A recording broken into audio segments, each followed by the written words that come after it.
Share my screen. So this is our April chapter meeting, the third Tuesday of every month. Today's program is a fall protection paradigm. Speaker is Russell Duren, our very own. Happy to have him here. And as a reminder, this meeting is good for 0.2 TEU. Just go ahead and please click that survey or the post-meeting evaluation afterwards and give us your feedback, and we'll also send out an email link on how to claim those CEUs after the fact. Let's get started with a few announcements. I'd like to acknowledge our platinum sponsor, Indeed Safety. I don't know if I saw Daniel on this call, but please reach out to him. Here's his email and website. He does have a lot of great safety consulting service. He has locations here in Las Vegas and New Mexico, and does provide some access points for fall protection. Here's our QR code and a little bit of information about our chapter for those that are new. We have our online chapter meetings, and then to make sure that we get some save time in, we will do a mixer or a tour, about 2 to 3 per quarter, varying locations. Our website's listed below, our LinkedIn. And if you have any feedback or want to get in touch with us with suggestions, our email address updates at southernnevada.assp.org. And speaking about an upcoming tour, we have the CSN North Las Vegas campus. It's pretty much 1 month from tomorrow, Wednesday, May 15th, starting at 5 p.m. Probably expect it to last about an hour to an hour and a half. The CSN campus up there has all kinds of really cool things to take a look at: automotive repair, culinary, nursing, biology, chemistry, theater, computer networking, and engineering technology. So you can just imagine all the different technologies to take a look at and all the safety aspects of that. I think Carrie might be on the line. Are you available to speak at all about the tour, Carrie? Sure. Yeah, like you mentioned, we have a diverse offering of different technologies on campus, and each has their own lab space where students get hands-on training. So it's like a mini city, and we just have a lot going on. I think it's pretty cool to see what's going on in our labs, and join us if you can. It'll be fun. So registration for that will be live later today on our website. And if you do sign up, just remember to bring some walking shoes. We'll be going around quite a few buildings of the campus. All right, this is some breaking news for our chapter and in our city. We have the 2025 Region 2 Professional Development Conference. It's going to be March 4th and 5th. I believe it's a Tuesday and Wednesday. It's being hosted at the Palace Station. And if you're out of town, the room rates are really affordable. Russell and his team over there got a really good deal for us, and 2 days full of CEU. So, Russell, if you want to mention a little bit since you're on the committee about this PDC. Yep, absolutely happy to. So it's funny. I noticed Janelle sent the little applause thing, but at first she was raising her hand. And I'm like, yes, you can talk about it.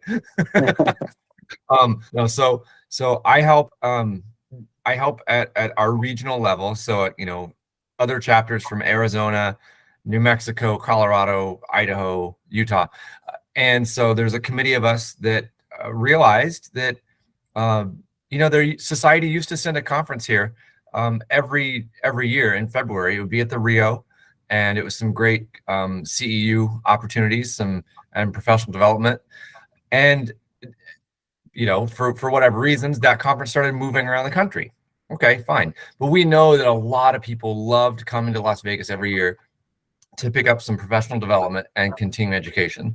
So a lot of other regions across society hold these regional conferences, and our region was just like, hey, maybe it's time.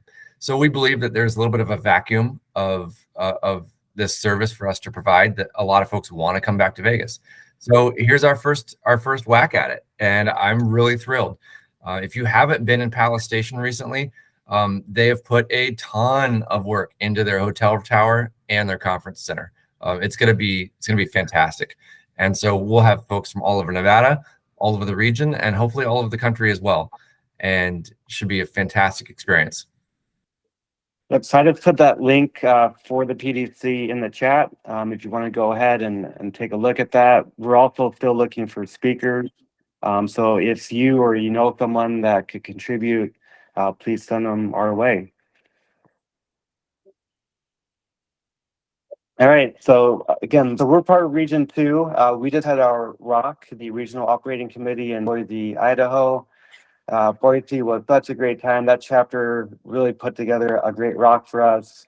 We'll be putting out and disseminating some more information in the newsletter about some takeaways. One of the biggest ones, speaking with Russell and CJ, our vice president, who was also there with me, is, a lot of times we have people really involved that are in the consulting type field with lots of flexibility in our day jobs. And, we need to make sure that we're aware that we're welcoming and have opportunities for those people that may not have that flexibility. Whether, they have an employer that doesn't support them, or they have a workload that is not manageable enough to do volunteer work during the workday. So that's definitely be an emphasis on our chapter to make sure that, we're accepting of everybody that wants to volunteer and make different opportunities. So that's a great takeaway from ROC. Russell and CJ, be happy to open up the floor if you have any other takeaways you want to share. It was just an awesome experience. Definitely recommend if anybody else has the opportunity to join at some point in the future. I would echo that. It is it's such a recharging and a recharging time, really focused on best practices among chapter leaders. I would say being able to help shape the direction our chapter goes is fulfilling. But getting the good energy from other folks that are doing the same thing alongside you is probably one of the real perks of serving at the chapter level. So keep this in mind. This is this happens twice a year. Our chapter budgets to send our president and vice president. We pick up their flight and lodging. And so if you can get the time away from work, like we were just talking about, this is an amazing experience. And we're happy to send our chapter leaders here. And I think it's just, I can't say enough good about it. It's so recharging. I'll leave it there. Thanks, Russell. Thanks, CJ. All right, we'll just go through a few committee updates. We have our communications committee. This is one of those opportunities where we don't meet too regularly in person.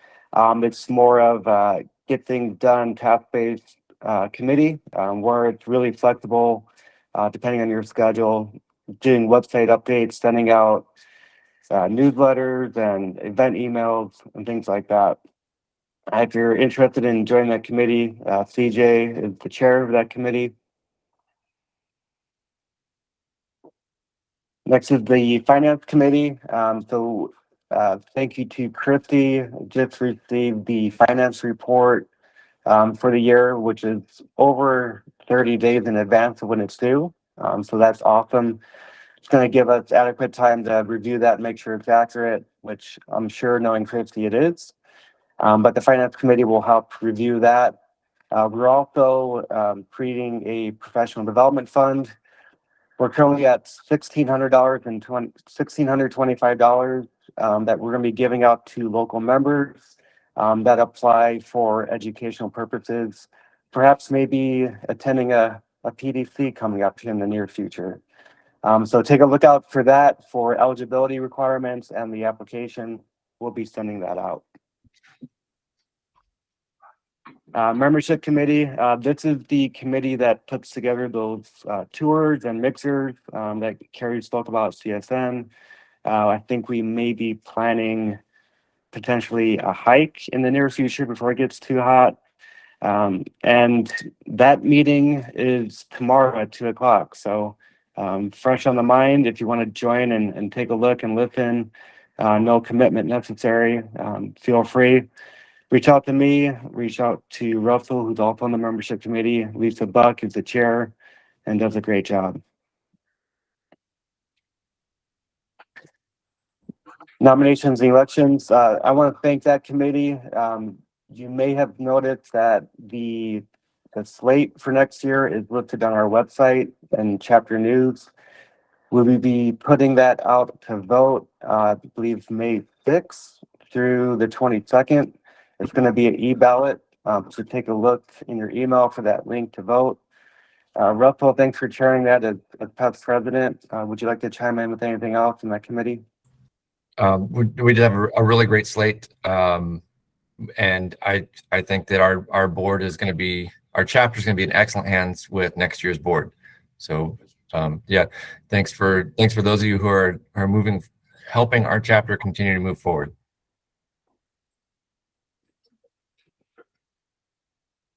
And then programs. So our programs committee meets the first Wednesday of each month. We discuss what topics are relevant, and we look for different speakers that could speak on those topics, try and make sure that they tie them into consensus standards. And it's a very productive meeting. We go through learning objectives and discuss what's needed to submit for CEUs, so that way all of you can claim CEUs from these meetings. So it's a really fun and efficient committee. If you're looking to get involved, Todd with SCATS, Todd Schultz is the chair of that committee. Reach out to him or myself again. And then WISE, Suzanne LePage is the chair of the WISE committee. That is the Women in Excellence, Women in Safety Excellence. They meet usually bi-monthly. I believe they have an in-person meeting coming up here in May. So if you are interested in that, please reach out to Suzanne or anyone really on the board, and we could direct you to the right person. With that said, I'm going to introduce BJ Myers, our vice president, who is going to introduce our speaker today. I'm going to sign off here. I'll stay on the line while I'm driving to my class, but have a great meeting and nice seeing everybody today, and see you next month. Thank you, Ben. Enjoy your training. Jumping into the next, I don't think our presenter needs an introduction, to be fair. If he does, then we are doing him a disservice, but I'm a pleasure to introduce Russell Duren. He has been a foundation for the Southern Nevada chapter here with everything that we have done with the ASSP side. But Russ grew up, he is ASP certified. He grew up climbing trees, fences, rocks, anything else that had a vertical profile. He brings his love of heights to his work as a lead safety specialist for PGM Safety Services, which is headquartered in Carson City, Nevada. He is a 2005 graduate of Baylor University School of Education, and he now leads a statewide team of safety specialists helping employers in Nevada's largest worker compensation self-insured groups basically more to effectively manage their occupational safety and health hazards. He's also served as Area A Director for Region 2, enjoys contributing to our projects here at the Southern Nevada chapter, and he also volunteers with Boy Scouts of America, enjoys family time, camping, traveling, and having a goal right now of trying to get all of his kids to 50 states before graduating high school. And I believe you're pretty close to that, are you not, Russ? We are getting close, yeah. After this summer, I think the kids will be at 43. There you go. Oh. And he has called us home in Las Vegas here since 2008. So it is my pleasure to turn things over for Russ to present. Too kind, CJ. Thanks so much. I'll get my screen going here. One moment. Okay, so I'm gonna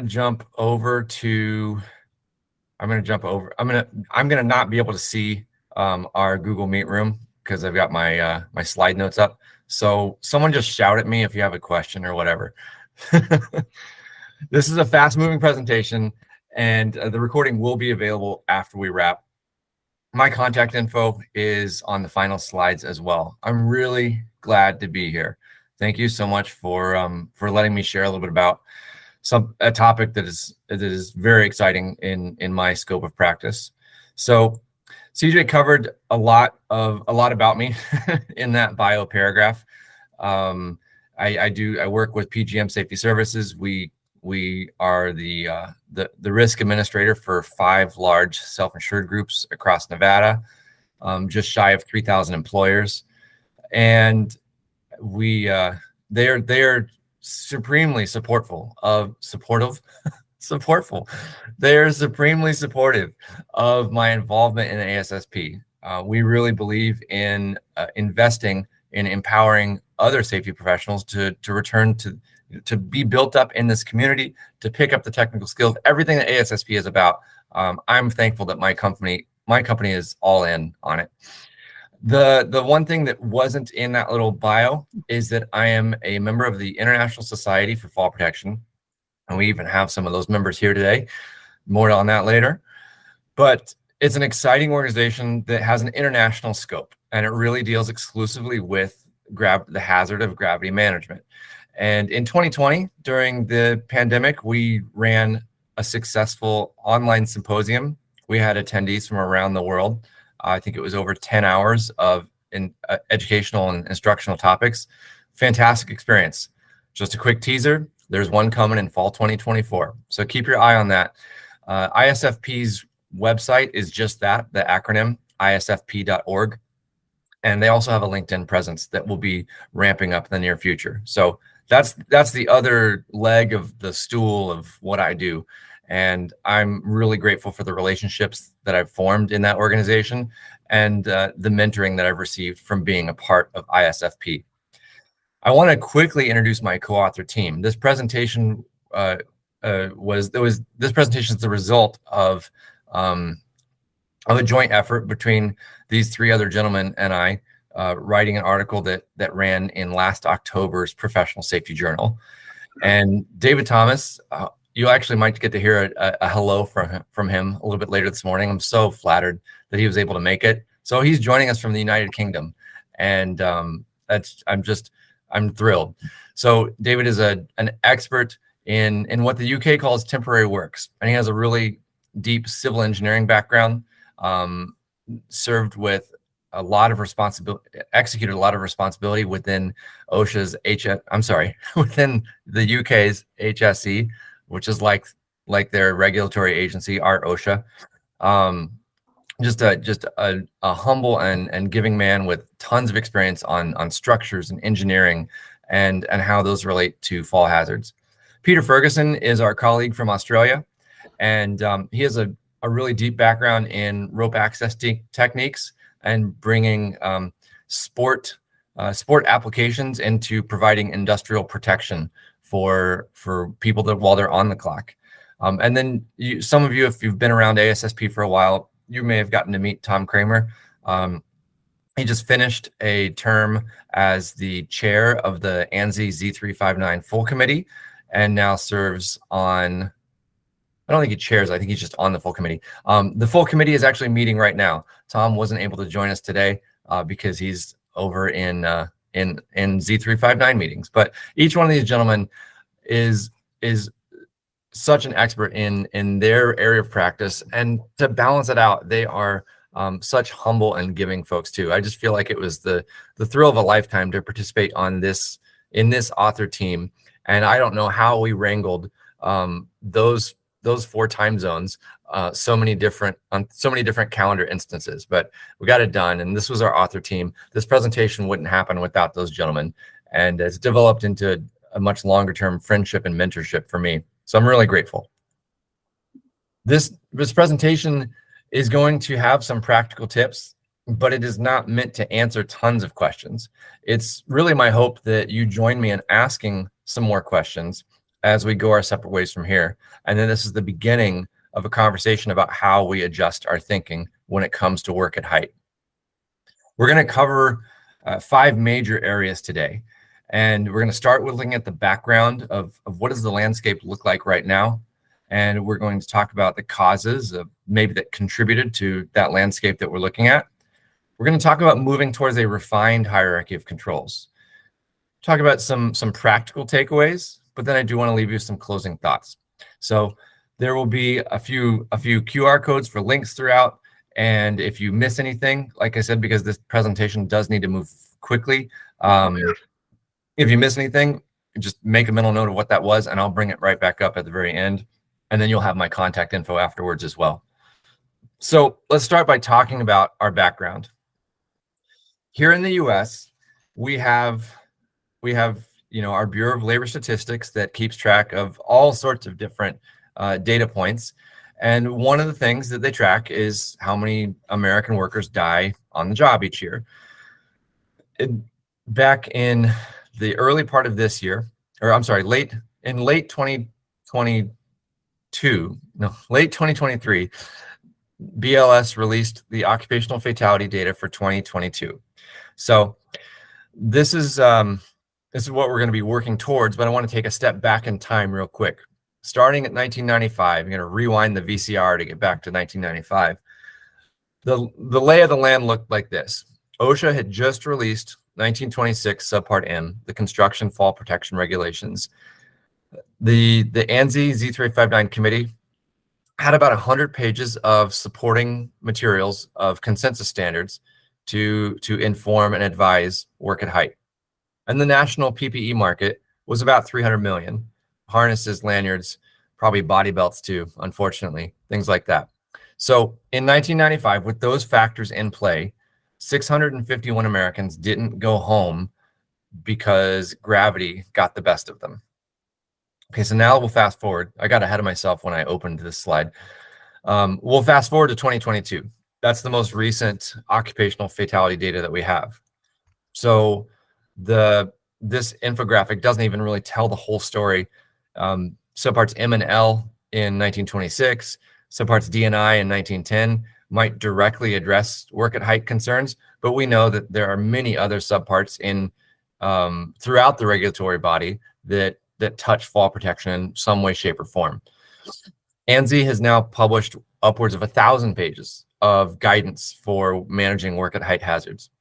And then the PPE, the US PPE market is it's conservatively 900 million, very well may have crossed 1 billion. So we have this level of change, a ballooning of regulations, a tenfold growth in consensus standards guidance, and at least a tripling of PPE expenditures. Have we been successful? So we have not. I don't think we have. To me, this doesn't look like more regulations, more standards, more PPE will solve the problem. The disparity here between the growth of those supporting factors that's being outpaced by the growth in fatalities tells me that we need to change the way that we see work at height, the way that we think about it, the way that we address it. As a quick side note, every now and then I'll get a question about workforce growth. Well, yeah, more people die because more people are working.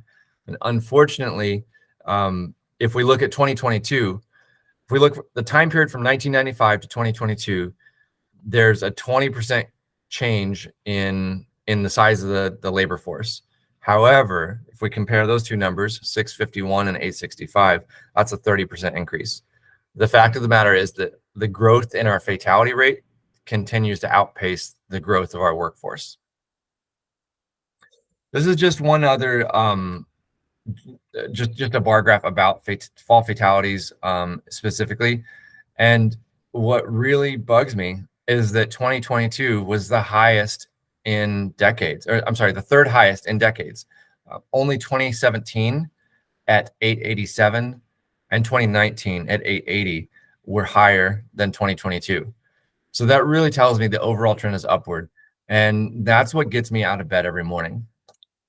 Another thing that gets me out of bed every morning is hope that there is something better around the corner. There is an American future of fewer falls. And I'm confident in this because we've seen other countries achieve this. So this infographic was designed by one of Tom Kramer's associates, Kim Messer, at his firm LJB. She did some fantastic work to really make this article convey its information in a very engaging manner. So Thanks, Cam, for this infographic. The improved statistics over in the UK are the result of a paradigm shift that they've been able to achieve. So what's crazy here is that if we compare the size of our economies here, so they're in the red with our country outline. The United States gross domestic product is $20.81 trillion. If you adjust the UK's gross domestic product and convert that into US dollars, their GDP is 2.64 trillion. So we are just somewhere between 9 and 10 times as large in terms of our economy. So I would hope that our fall fatalities are only 9 or 10 times as large, right? Well, if we look at their 34 fall fatalities and compare that against the 805 is the 2021 number, but so 865 is not much better, right? So there's a gross disparity between the size of our economies and the number of workers in our countries that don't go home due to falls from height. So this shows that we have work to do, but it also gives me hope that there is a brighter day ahead. The elements of the UK's paradigm shift share a common theme that we don't quite see here in the US. At its core, the United Kingdom's risk management culture is so much less willing to assign workers to exposures with potentially catastrophic or fatal outcomes.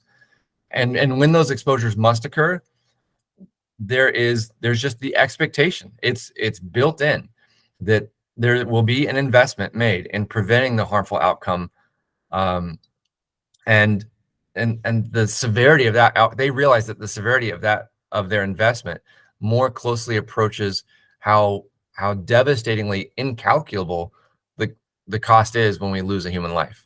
So they're just more willing. They're less willing to expose people to those immediately dangerous to life and health hazards, and when it must happen, they invest accordingly in preventing and controlling that hazard. So UK risk management stakeholders are willing to spend more money, time, or resources to prevent these occurrences where, unfortunately, we outpace them by an egregious amount. Okay, so there we go. Using those, I didn't realize that little rectangle was coming up. Comparing our figures with that year's numbers, our GDP was almost 8 times higher, and the total fall fatalities were 23 times higher. That outlines the disparity, but we can look at the UK as a model of what to chase after. America's great at a lot of things. This is the next thing for us to become great at. Let's talk about causes and how we got there just a little bit. One of the things that is central that we see a lot of positive use of, and we don't see a lot of use of over here, and we see a lot of positive use of in the UK, and we don't see a lot of positive use in the States, is underutilized prevention through design. We have a long way to go for controlling hazards out at the design stage. These are 2 pictures I've taken. The first one is in Las Vegas. The second one is in Reno. And now I'm not a building designer. I don't know enough about foundations, subfloors, HVAC systems, etc., to know why Las Vegas ductwork can't be down low. But I do know that Reno has a heck of a lot fewer HVAC workers that are being injured by gravity when they're working on ducts. I've responded to more incident investigations than I care to remember when it comes to HVAC professionals being up in the rafters, being up in the trusses, working on those ducts and things like that. So this picture is just a beautiful example of prevention through design is possible. It's happening here. We just need to be more intentional about it. So underutilized prevention through design is one of the reasons for America's unproportional fall fatality rate. One of the other things that causes us to have this rate that is grossly out of control is that we have a PPE addiction.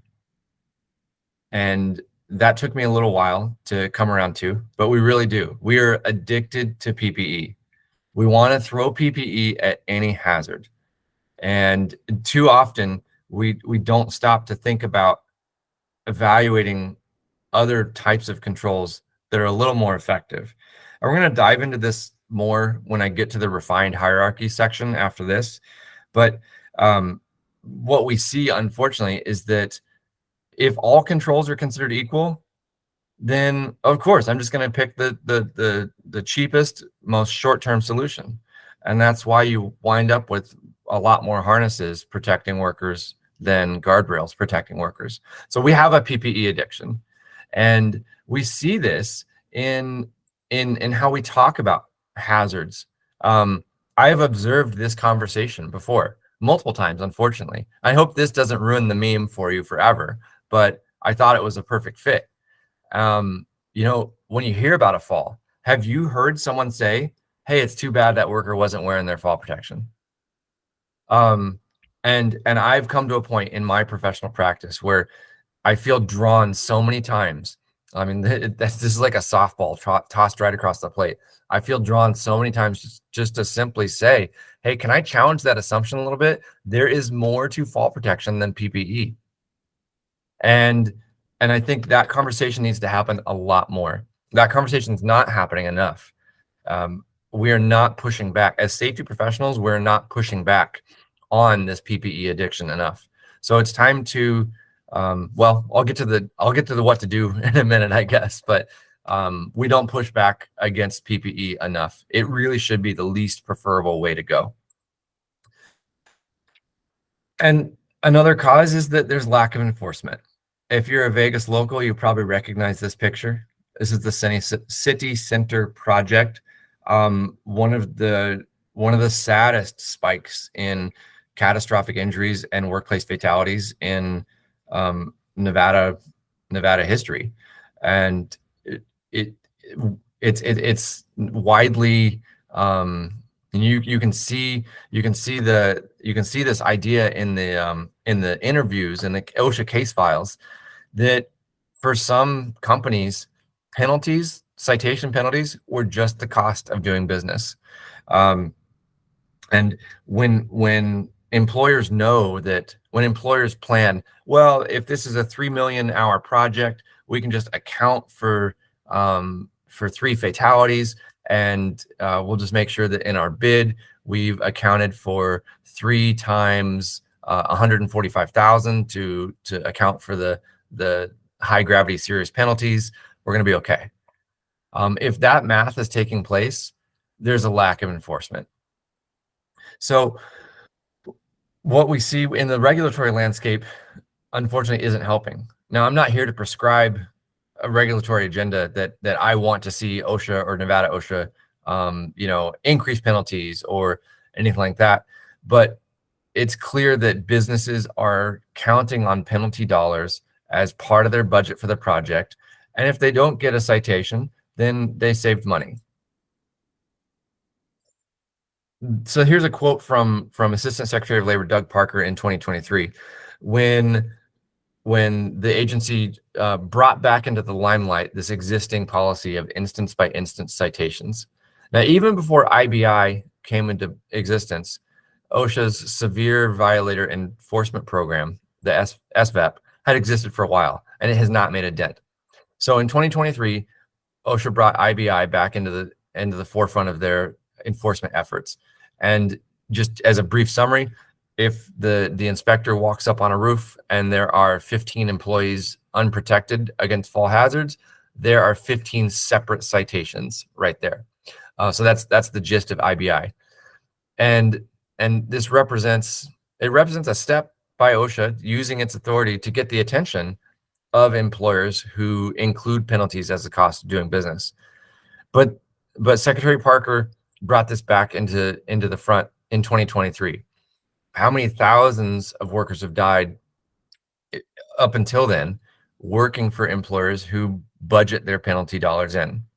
So we don't have aggressive enforcement like we see in our overseas neighbor.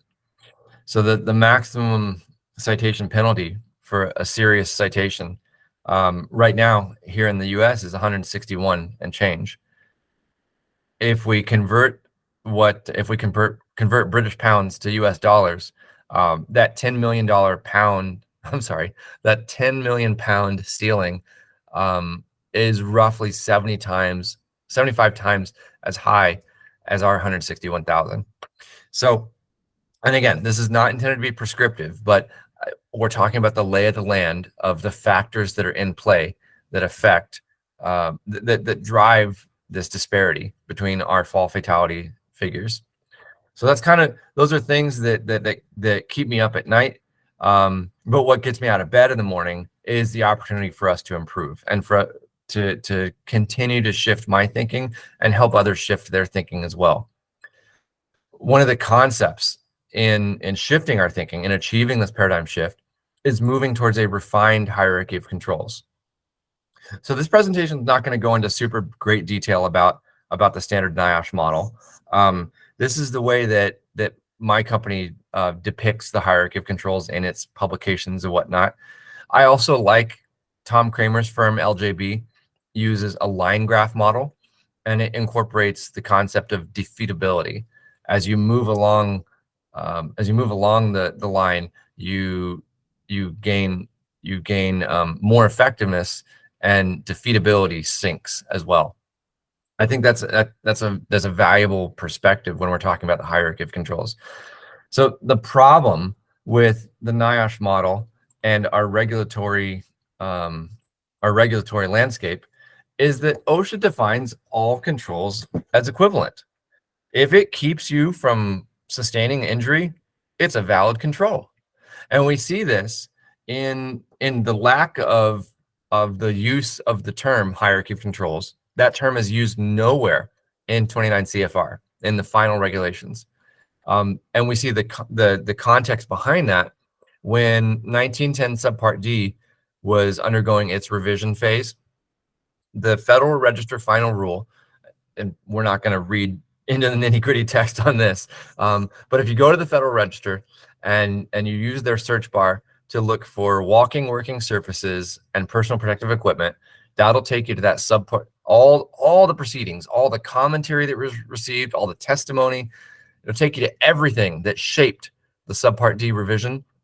And once you're there and you find that 2016 entry, you can just use the miracle of hitting Control F on your keyboard without having to read the thousands of pages. And you can find where OSHA discusses equivalent. And all options are considered acceptable in this commentary. So our culture of harness use has ballooned. We saw that 1 billion, the 900 million conservatively, or 1 billion mark on PPE expenditures, indicating that our culture of harness use has grown hugely. It's driven by what's perceived as cost effectiveness, what's perceived as simplicity and ease of use. It's driven by a highly motivated and increasingly professionally trained supply industry. And there's a lack of perceived need to change by designers and builders and clients, because our regulatory landscape treats all controls as equal. This fuels our PPE addiction. So we need to move away from that hierarchy. We need to move towards a refined hierarchy. And this presentation will refer to the ANSI Z359.2 standard quite frequently from here forward. This is the best bang for the buck if you're interested in controlling any hazard. In fact, I might say that 359.2 can help employers control fall hazards better than most other consensus standards out there for other hazards. So if you want to pick up 359.2, I don't think it's more than $200. I think it's usually in the 150, 180 neighborhood. And if you pick up this standard called a Managed Fall Protection Program, it will give you so much to do. It's not busy work either. It will give you real, meaningful work to pursue in your organization to help ensure that your workers go home at the end of the shift protected from gravity-based hazards. So the thing that is really strong in the 0.2 substandard is that it incorporates the notion of preference in the fall hazard hierarchy of controls.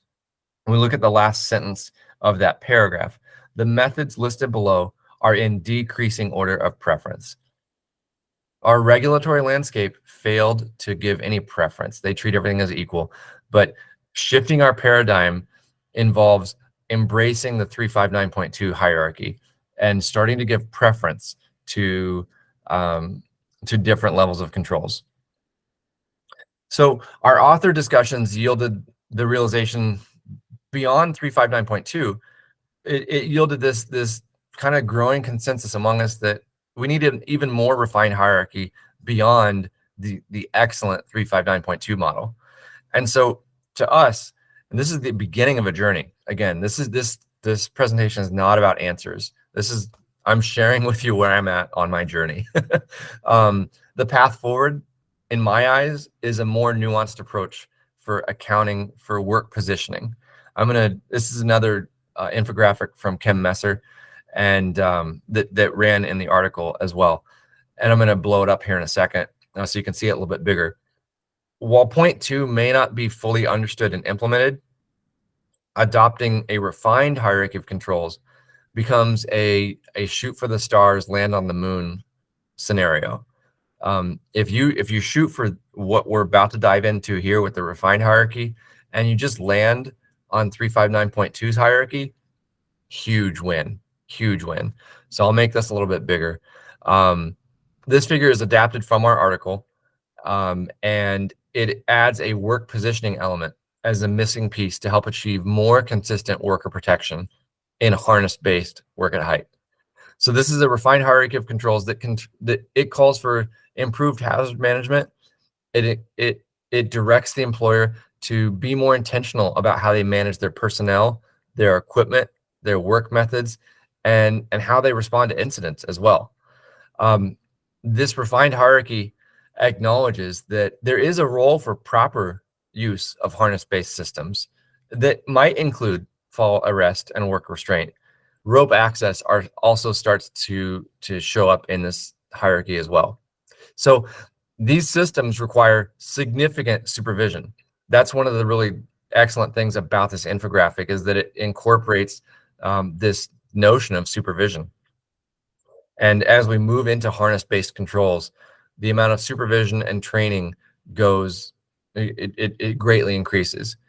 The harness-based control measures cannot perform their crucial roles when called upon unless the user has configured them within the scope of their uses, their limitations, and their restrictions that have been assigned by the components manufacturer. So it's time to move towards a refined hierarchy. And even if you shoot for this and land on 359.2, it's a huge win, and that you will be making a difference in your employees' lives.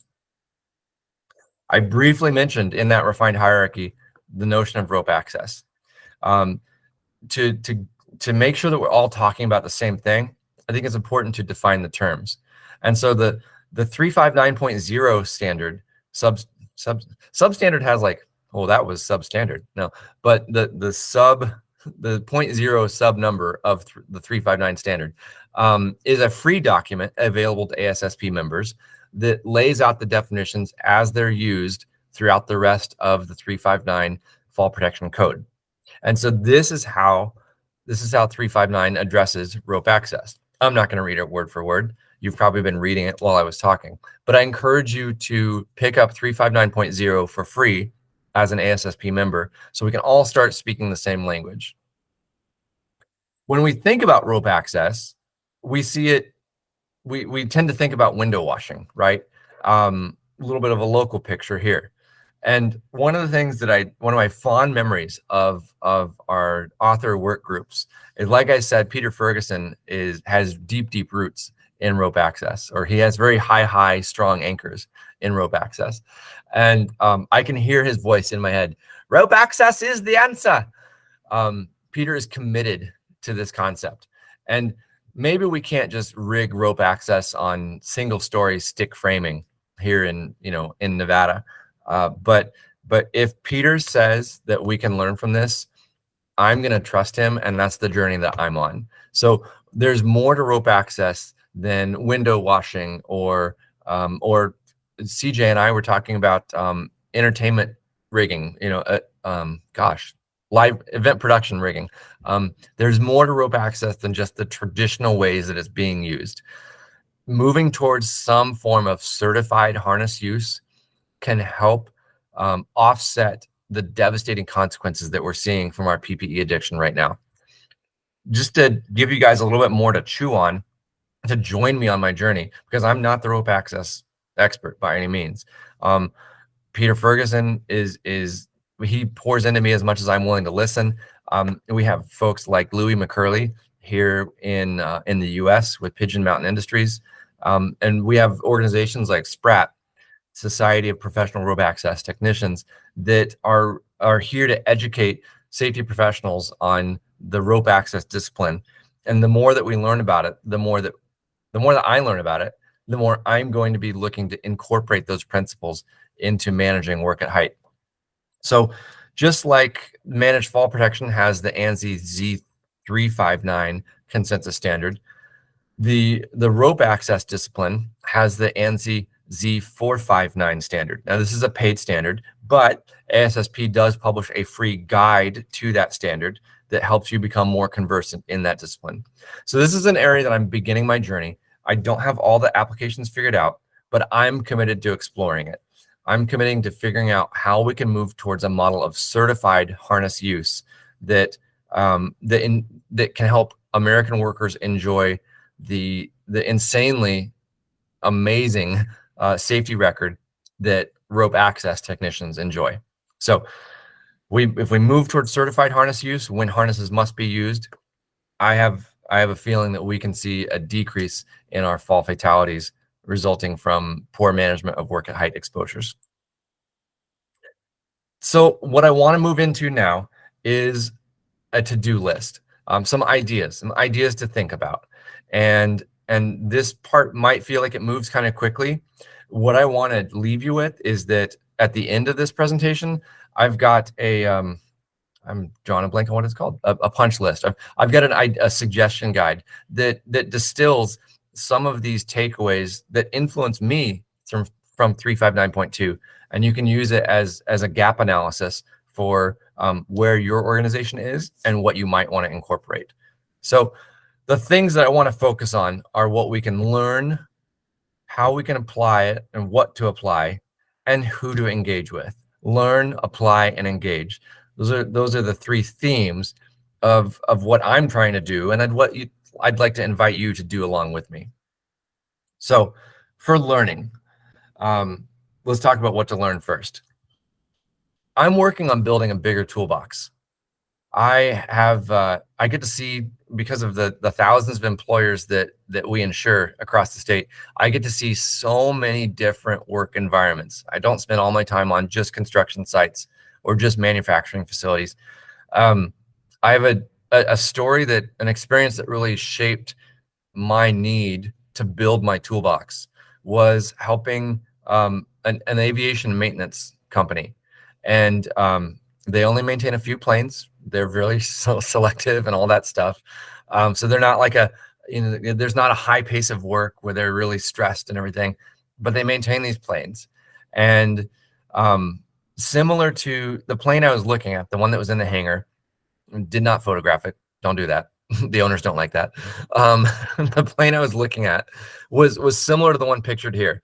And where the engine is back, I don't know all my aviation terms, but the engine is back there on the back of the fuselage, just forward of the tail, and it sticks out on its own platform. There's one of these on each side. And the exposure that I was looking at is very similar to what this gentleman is doing here.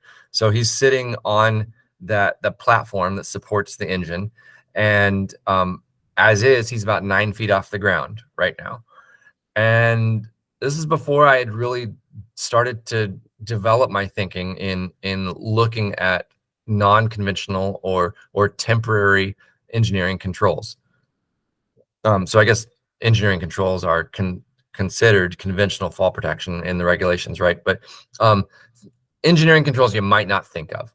So because I had this discussion with the employer of, well, I know they have those suction cup fall arrest anchors, but I mean, you're not very high up. That clearance calculation is going to be need to be pretty severe. And, they didn't want to invest in any kind of overhead anchorage for a harness based system. Anyway, so we went round and round on a few things, but I ended up just kind of going down a rabbit hole of different basically scaffold systems that are available, that are catering exclusively to the aviation maintenance industry. And I realized there are products out there where the designer and the salesperson come from aviation, and they speak the same language as the user, and they can find an effective solution here that is moving higher up on our hierarchy. So I'm committed to getting a bigger toolbox. And I encourage you to join me in that too. It's not just about knowing who the big 5 PPE makers are, but look for all sorts of different possibilities. Build your own little black book of ideas to have at the ready, so that you can strike while the iron's hot when an employer is open to using higher order controls. So to clarify, these are some manufacturers who incorporate with PPE system, or there are some manufacturers on this little list that they mesh with PPE systems, but they're creating elevated anchorage where there previously wasn't one, which helps achieve better fall outcomes. There are also other makers on here that are making those temporary engineering controls. So there's some really neat manufacturers out there that, if we would just get a bigger toolbox and be willing to use a few different controls than only harnesses, we can make the case for employers to protect their workers' lives on the clock more easily, and ultimately it'll improve their bottom line. I'll talk about the business case in a little bit, but I want to leave you with the invitation to join me in building a bigger toolbox. The next thing to do is apply Z359.2. There, I said before, this is one of the best bang for the buck standards you can get in consensus standards. It will give you so much to work on. It sets a high bar. None of this is busy work. It sets a high bar of ways to improve your gravity management.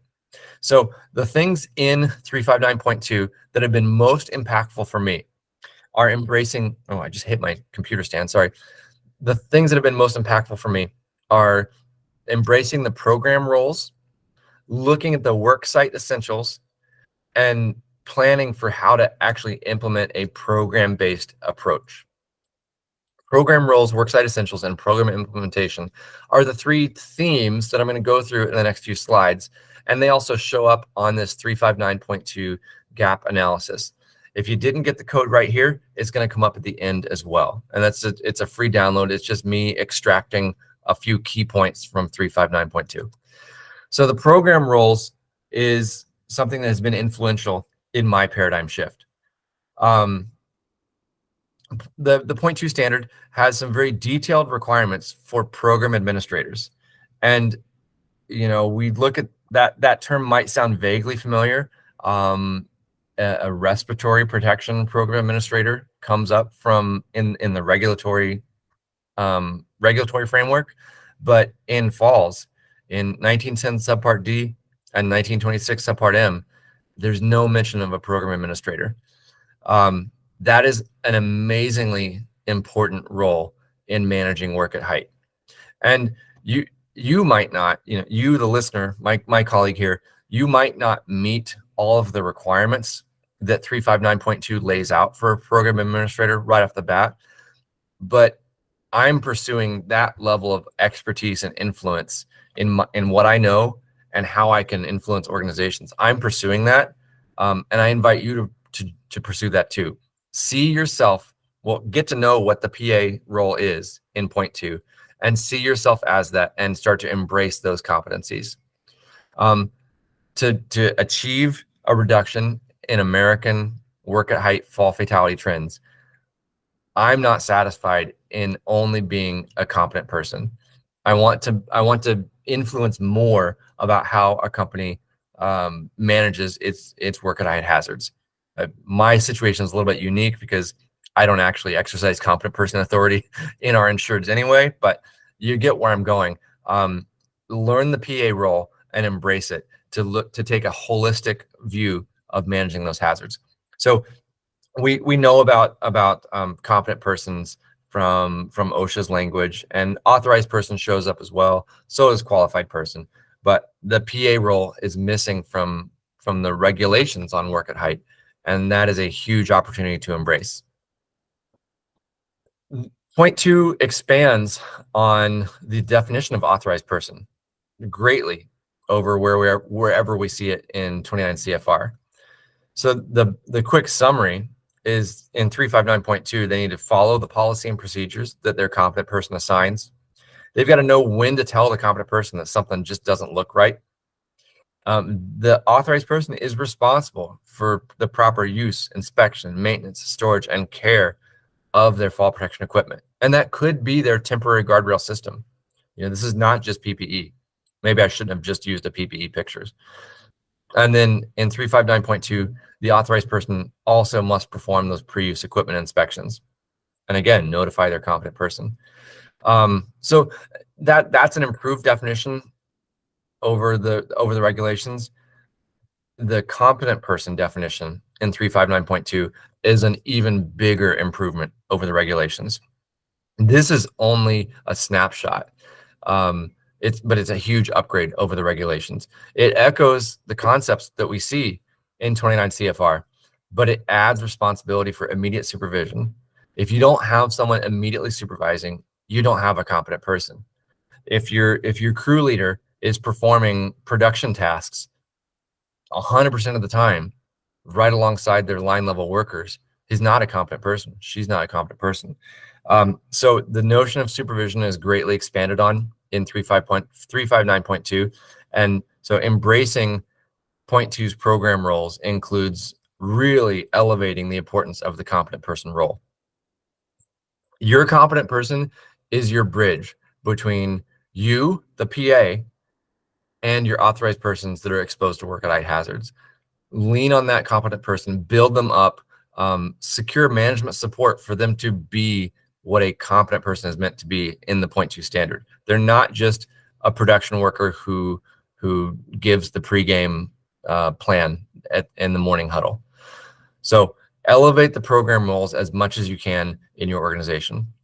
We'll talk about worksite essentials next. These are going to move kind of fast, but we have a huge opportunity to make sure that system components are properly installed. This is from a job site that I was at where some glaziers were going to be installing some windows to the left of the picture there. And they spent most of their time on ladders and scaffolds and, just kind of engineering controls. They had never really been in a situation where they needed to have harness-based controls before. And as such, they just went to Home Depot, grabbed the compliance bucket, and they were going to slap that hinged anchor plate on the underside of that truss. So system suitability is a huge factor, and it figures prominently in the worksite essentials of 359.2. So it's just one example. Now, from here, I want to just take a quick break. Contrary to what my kids say, I don't like to hear myself talk. I'm gonna let someone else talk for a minute. I've grown up kind of coming in and out of listening to a certain comedian who's been in the limelight since my childhood. The stuff in my childhood, the stuff he was making in my childhood was pretty crass. Some of his stuff now really shines a more appropriate and pretty humorous light on responsible adulthood. So I'm going to hop over to it real quick. I hope that before I do it, I'm going to just bear with me. I'm going to come back at so I can see the presentation screen, our Google Meet room. When I click play, someone yell at me if you're not getting the sound, because it doesn't work if there's no sound. So I want you to start to embrace this concept of use, limitations, and restrictions.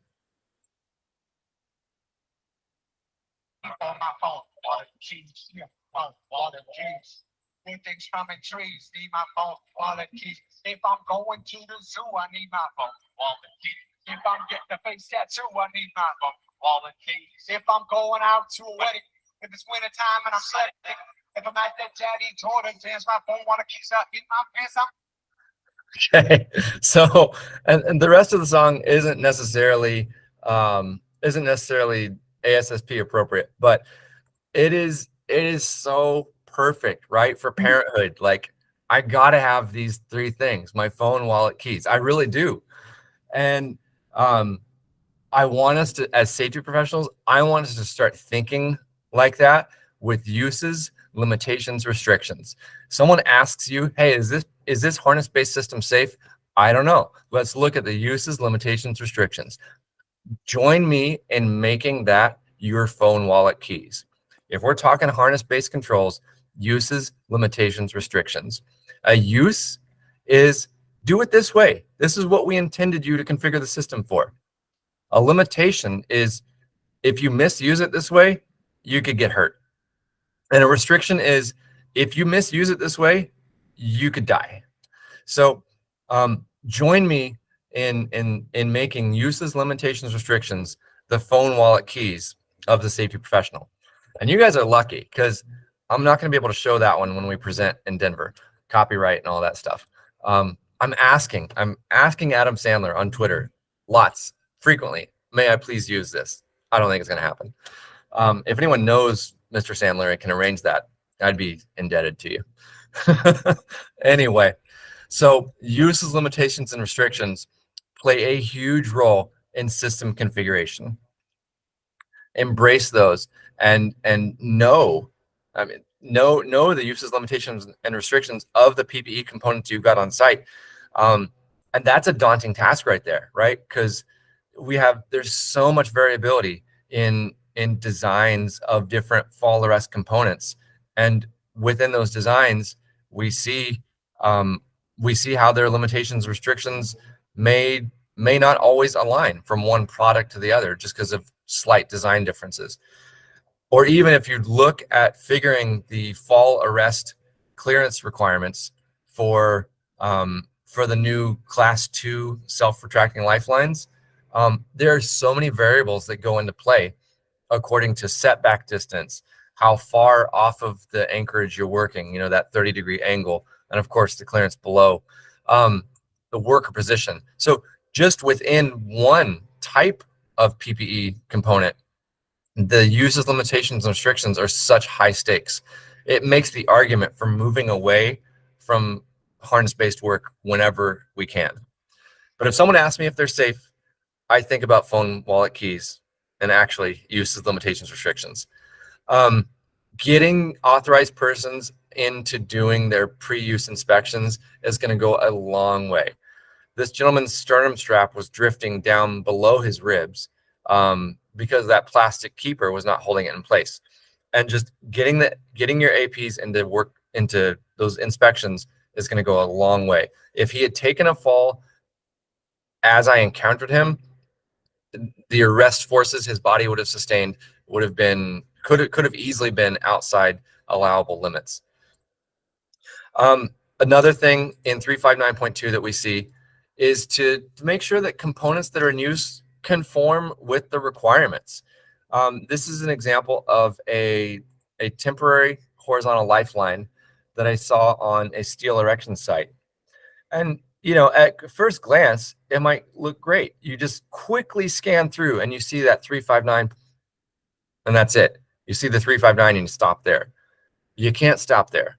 If you look, 359.1 came out in 2007, and that's when 359.1 did everything. It talked about 0.2, what we now have is 0.2 doing programs. It talked about what we now have is 0.6 doing active fall arrest systems. It may have even talked about equipment specific requirements, like how 0.11 talks about harnesses. So 359.1 was great at the time, but our consensus standards body of knowledge and pursuit of excellence has moved on so far beyond 0.1 that if a manufacturer can only attest that they meet 0.1, it should raise some red flags. So make sure that any component meets the most recent 359 substandard. Program implementation is huge. So make sure that your authorized persons know how to use what's being handed to them.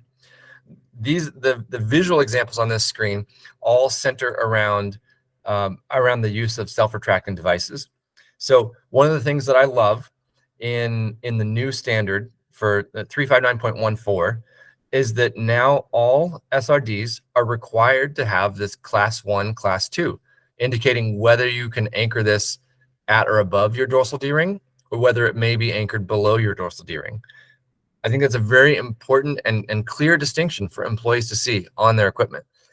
Some manufacturers are really getting creative with providing instructions for APs, authorized persons, like Reliance Fall Protection puts the clearance chart in the shock pack of that component. That's genius. I love it. So there are ways that manufacturers are helping us make sure that those instructions are available. But the fact of the matter is that 359.2 says one way or the other, those instructions must be available for your APs. Ideally, they need to be trained on that equipment before it's even handed to them, but the instructions must be available. The last thing that would go a long way, I'm sorry, it's not the last thing. Another thing that would go a long way is in implementing a program is to make sure those annual inspections take place. Pre-use inspections, maybe it misses a day or so, but you, the soon-to-be program administrator, or a competent or qualified person in your company, at least once a year, hopefully more, is doing a documented rundown of that equipment to make sure that it's in safe condition to serve its function when called upon. Annual documented inspections, yes, I realize they're in 29 CFR as well, but 359.2 does a great job at highlighting the importance of them. Rescue is one of the other things that is too often neglected. So to ensure effective rescue of a suspended worker, as safety professionals, we need to facilitate a more collaborative approach to have protocols in place and help the workers' teammates be able to execute on that drill. These would-be rescuers, they're not on site as rescuers. They're not a confined space rescue team who just stands around waiting for the emergency. No, fall arrest rescuers are usually the coworkers, and they're primarily on site to perform their production duties. They're not there for rescue purposes. So it may be appropriate to pre-rig a rescue system and train on it and practice on it so that these production workers can perform a prompt rescue. The great thing about 359.2 is it gives a lot more guidance on developing rescue procedures. If you remember 1910 or 1926, the rescue requirements is just literally the word prompt. That's it. If you do it promptly, you met the regulation. If you get point 2 and you dive into it, section 8 is going to give you a lot more guidance on developing effective and efficient rescue protocols. So that's a real strength of 359.2. We do see the need to retire damaged equipment in our regulations, but 359.2 goes, again, takes it to a deeper level, and it has better instruction for the safety professional to manage that effort.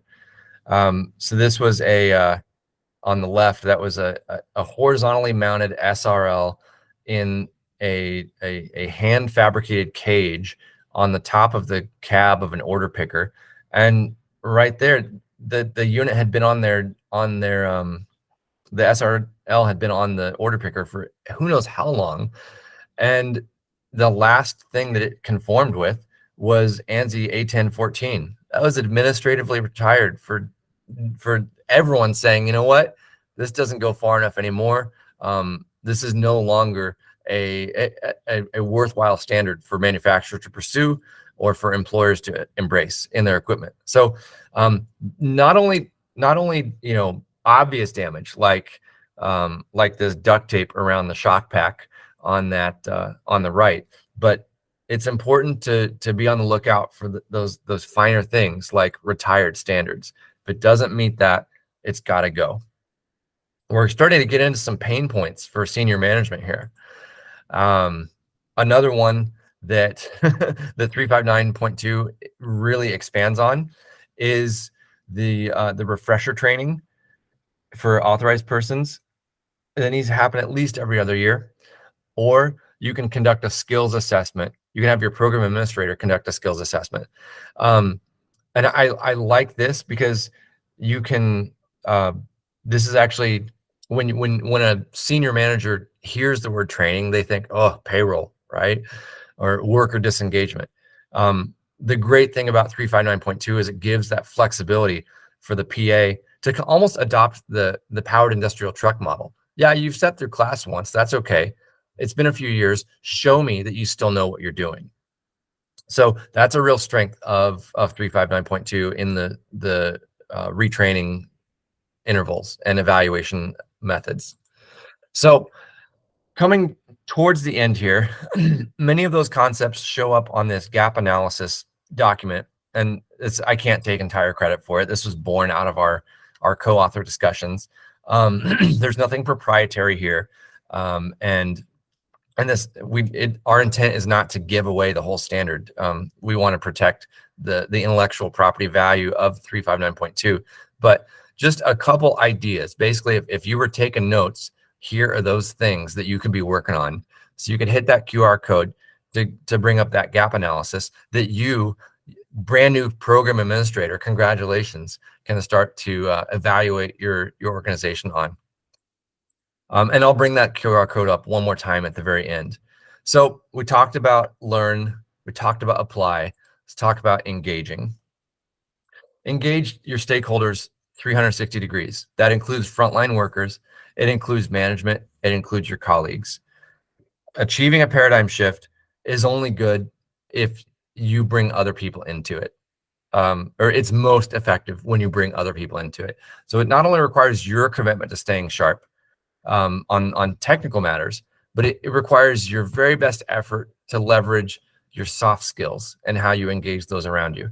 And I heard something from Society President-elect Pam Wolaski this weekend. It's not soft skills. It's non-technical essential skills.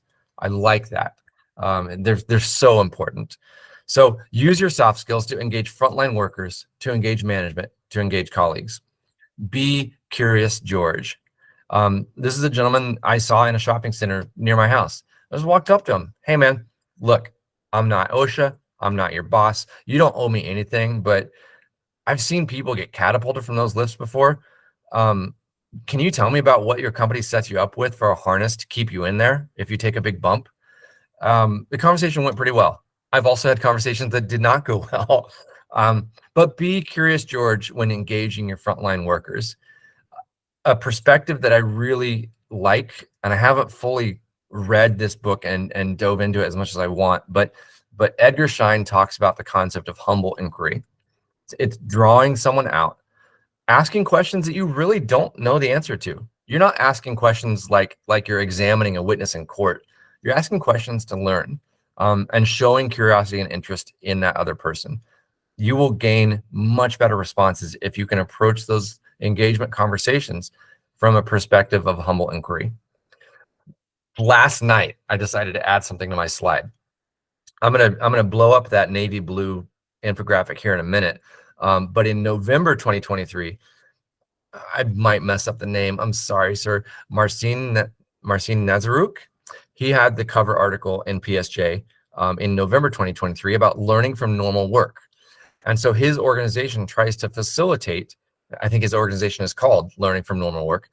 His organization tries to facilitate these better safety conversations. Have a better safety conversation with someone. And if it's on full screen, you might be able to read it. Apologies if not. I put the QR code to Marcin's colleague, Pete, in American, I just say Piotr, Polish looks like. I put the QR code to Peter's LinkedIn post that has this infographic because I thought it was just so cool, about practical steps to have that better safety conversation. So this is brand new. I'm not going to read through it word for word, but if you want to explore this concept of safety conversations and learning from normal work, just added this last night. You can go look at Peter, and you can go back and read Marcine's article from November 2023. Great way to develop those soft skills. Engaging frontline workers also relies on empowering them. Sam Gallardo is a society fellow, does a lot of instruction at Safety Focus and our PDCs. I took a course from him that was all focused on empowering your line supervisors to move the needle on your organization's safety excellence goals. And the paradigm that Sam works from is that the safety professional is the subject matter expert who leads line level management. And when you do that, the probability that hazards will remain under control, that probability increases even when the safety professional is not on site. Doesn't that sound awesome? So we're going to engage frontline workers by empowering the frontline supervisors as well. We are the subject matter expert that supports them. So I can't say enough good about Sam's work either. I would invite you to jump into his work as well. So engage frontline workers. Engage management is another issue to really take seriously. Building your ability to make the business case for what you're recommending is crucial. This is probably my biggest area to develop in my 2 to 3 year plan, is building my business acumen. I don't think I'm going to go get an MBA, but I respect that line of thinking, that depth of business thinking has great value for safety professionals. So I want to invite you to learn from some other leading ASSP voices on making the business case for safety. If you can pick up sessions from Matt Law or Pat Carroll at a conference, or if they're on a practice specialty webinar or what have you, or I think one or both of them may be presenting in BCSP's Global Learning Summit. And this is only a slice of the pie. We have such a rich society of folks that are able to help us make a better business case for safety. But I just want to be upfront. Success on achieving a paradigm shift throughout your organization relies on effectively engaging management too. I don't get a blank check to implement everything I want.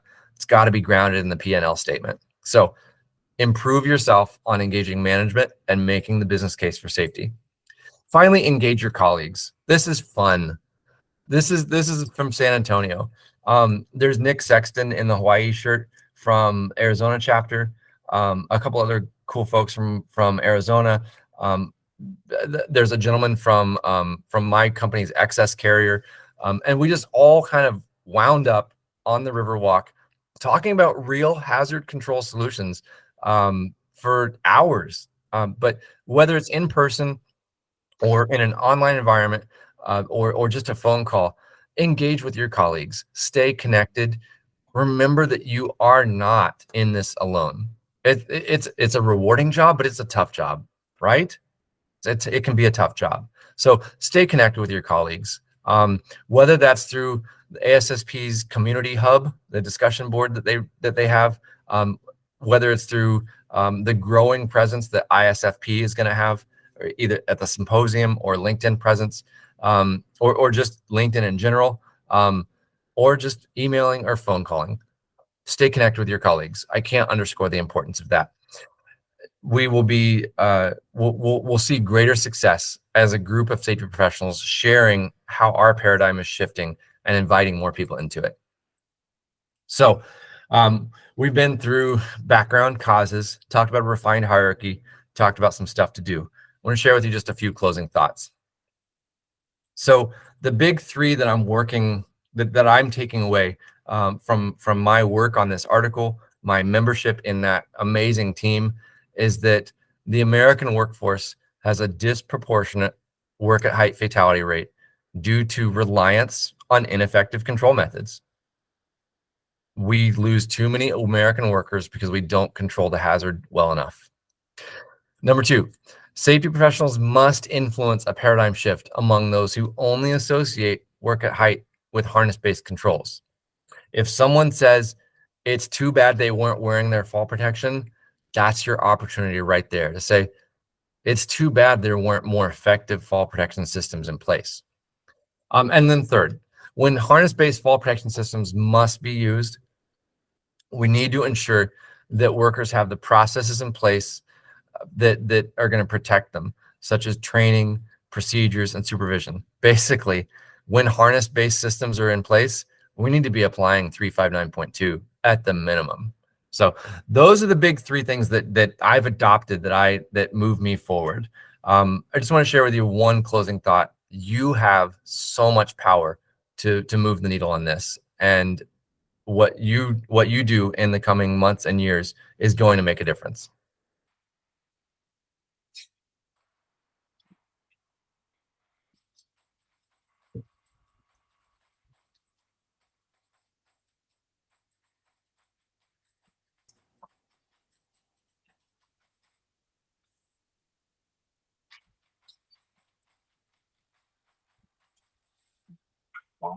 We should get the job done. I think we're losing the sound there, Russ. Regardless of how urgent or important a job may be, nothing's worth risking your safety. Whether you're a worker There you or go. an employer, together we can make the workplace safe. Renee!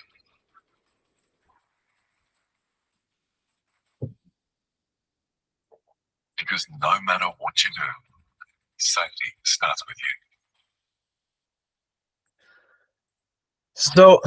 So that's a worker focused message, but it's relevant. It's important. The efforts to achieve a paradigm shift and to bring American fall fatalities under control starts with you. Thank you so much for coming today. I can jump back and forth between a few different slides here at the end. If you'd like to connect with me, there's that QR code goes to my LinkedIn, and I'll leave that up for just another minute or so. And then I will go back over to the slide that shows the QR code for that gap analysis. So thank you so much for coming, folks. I guess we got some time for Q&A. Oh wait, one thing I did want to do. David didn't want to overshadow anything, but David Thomas was able to join us this morning. So David, if you're near your computer, if you're listening, I'd love for our audience to hear a word of encouragement from you.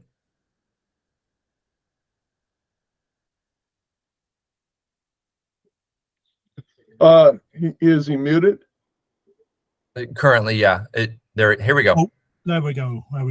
Hi, Russell, and hi, everybody, and good to listen in. And yeah, some great messages there. And thanks to you in particular over the last, I suppose it was a couple of years, we met regularly, the four of us, and we chewed the fat, as we'd call it over here.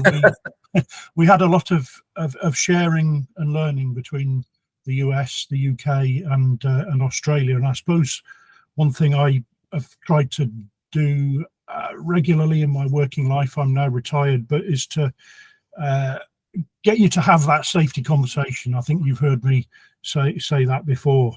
And I like that Humble Inquiry book. I might well try and get that one, but I'll maybe just try and post one or two useful links for the UK just before you log off, and feel free just to, they're not the answer, but you might find them useful sources of information. We have a No Fools Week coming up in May over here, and you might want to just keep an eye on what we're up to. There are other initiatives, the Get It Right initiative. There is something called CROSS, Collaborative Reporting for Safer Structures. So it's not specifically about fall protection, but there's now a US branch of that organization. And also they have a paper on what they've called soft hazards. I think you just call them, what do you call them? Non-technical essential skills, I think you call them, Russell. But so that, again, that might be interesting. And I'll leave with perhaps the thought, if you're familiar with James Reason and the Swiss cheese model, that the one thing that you do or say might be that extra piece of cheese that means somebody can go home safely at the end of the day. So thanks for the presentation. I've not heard you do that one. I've seen the slides, obviously, but it's great to hear that passion that you've got for safe work at height, and encourage you all to carry on the debate. Thank you, David. Thank you for coming.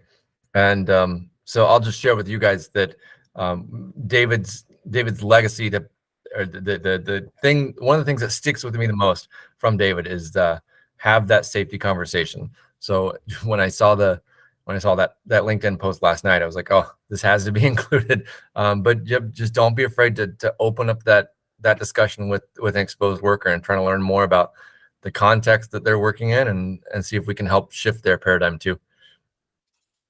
I suppose, I mean, it's nice to be it's nice that I didn't take all of our time, because now if there's any other Q&A, I'm game.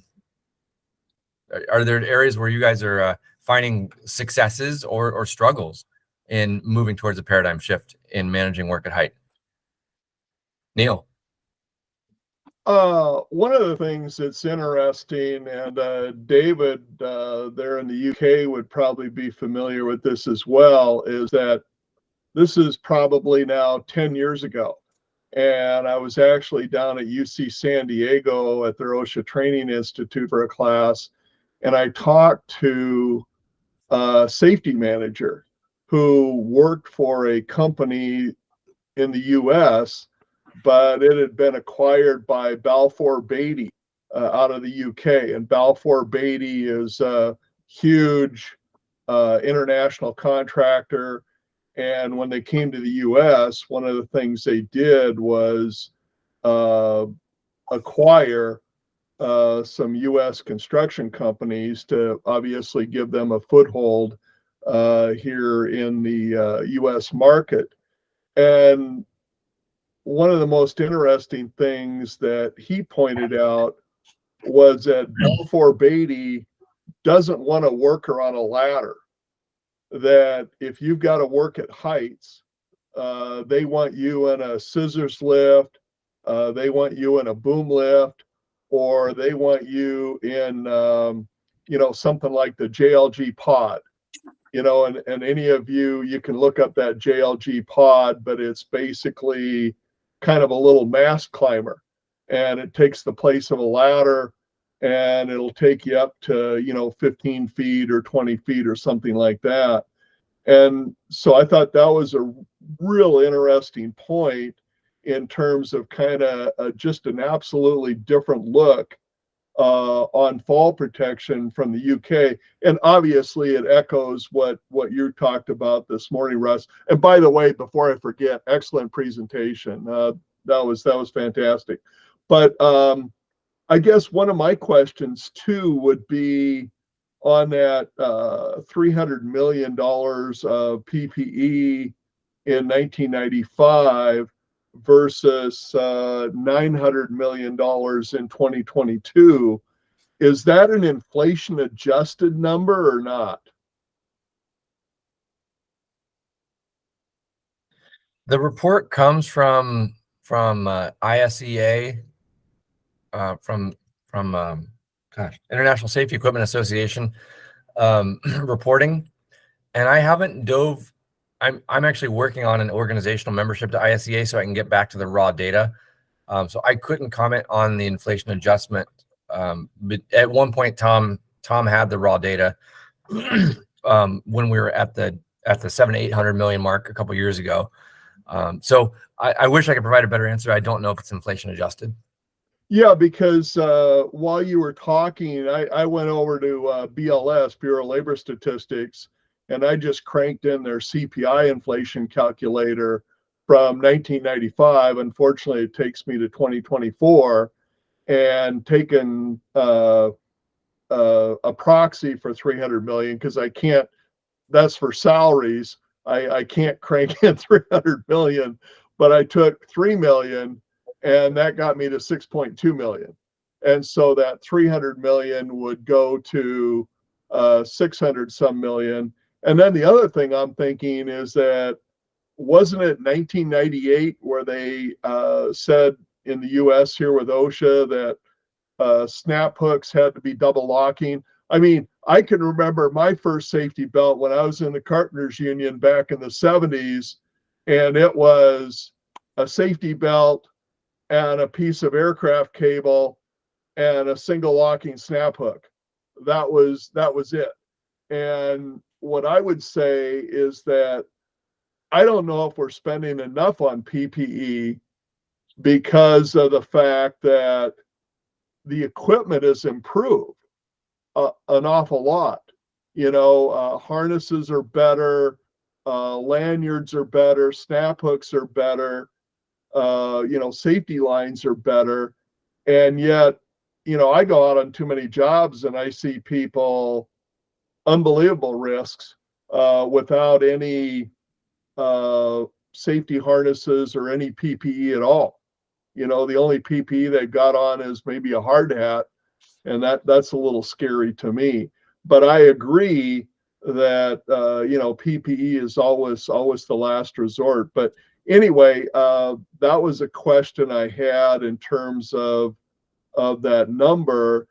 And the other thing is that my impression, having worked with construction workers that have come from places like the UK or like Europe, is that they're much better trained on average than the construction workers here in the US. That we don't do enough training of our construction workers, whether it be safety training or anything else. And I guess what I saw was when the OSHA 10, OSHA 30 law went into effect in Nevada in January 2010, we were doing OSHA 10, OSHA 30 training, of course, because it was like, you know, a boom time for trainers, obviously. And one of the things is that I had workers who'd been in the industry for 10 years, 15 years, coming up at the end of some of these courses, not a lot of workers, but some, and thanking us for the training because they never had any safety training. And that was a little scary, that you have a worker who's been out there for 10, 15 years and they've never had any safety training. And I've never run into that when I've encountered a worker from the UK or from Europe, because their training, not only in the craft, but also in safety, has been soup to nuts comprehensive.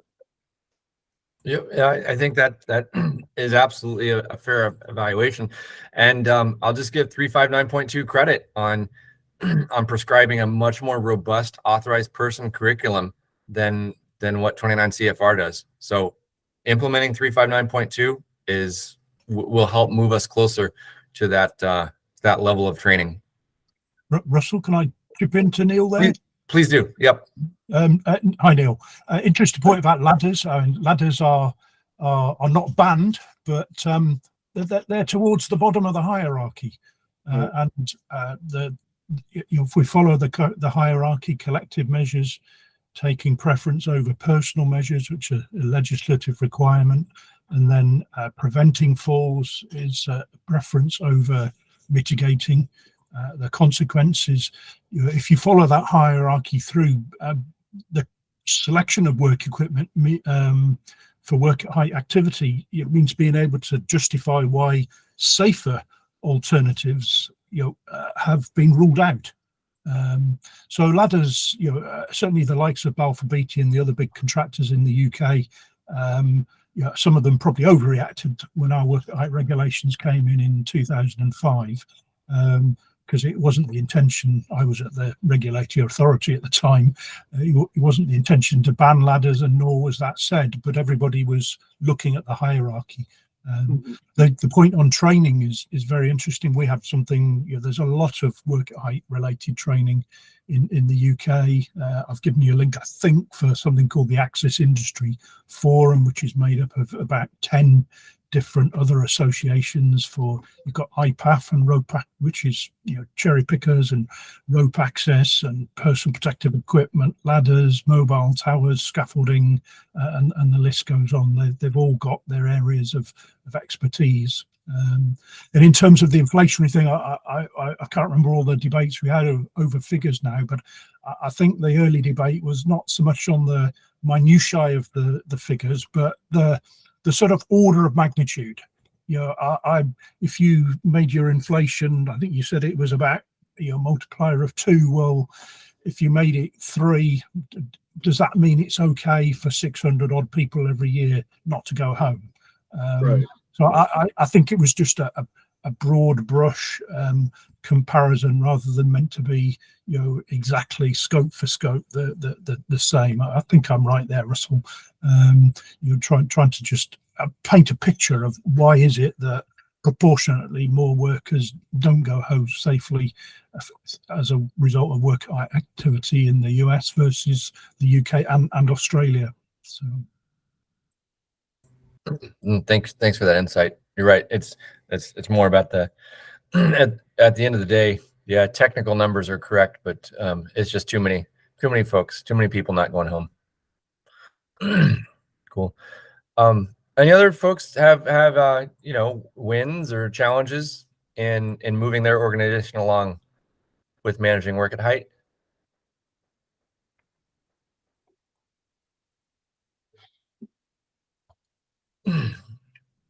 Well, excellent. Thank you everybody for coming today. I will there's been a little bit of some great chat chat content. David provided a lot of helpful links. So before you leave, before we close the room, I encourage you to go find those links. And maybe David will try to provide those as a supplement to our users. Yeah, I can ping them over to you. Yeah. Okay, thank you. Before you leave, so just a reminder, this meeting was approved for 0.2 CEUs. If you're maintaining a certification, it can come in handy. We do ask that you complete our post-meeting evaluation, and I just bumped that link to the most recent spot in the chat box. But I'll go ahead and kill the recording. Ben had to take off. He sends his best regards to everybody. Thank you so much for coming today, folks, and we'll see you next month at the very latest, hopefully.